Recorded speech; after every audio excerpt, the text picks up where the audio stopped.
nafasi, wengine wakita hatari.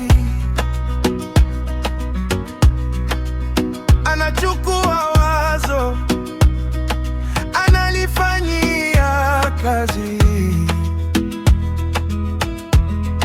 Asubiri miujiza? Hapana, anajenga kesho yake. Mjasiriamali ni nani? Asiyekata tamaa akidondoka chini. Anaona tatizo, analigeuza riziki. Anaamka mapema, anajiamini.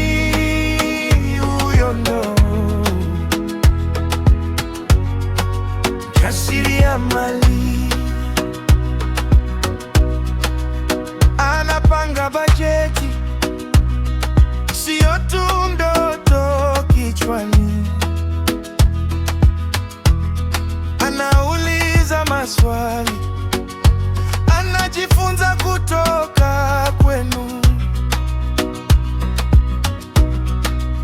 Ana uaminifu, watu wanamwamini.